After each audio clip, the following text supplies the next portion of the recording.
So here we have a new front shift center. Okay. Everything seems to be alright. Visually.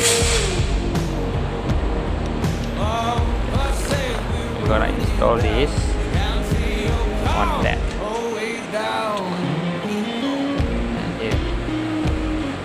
Important things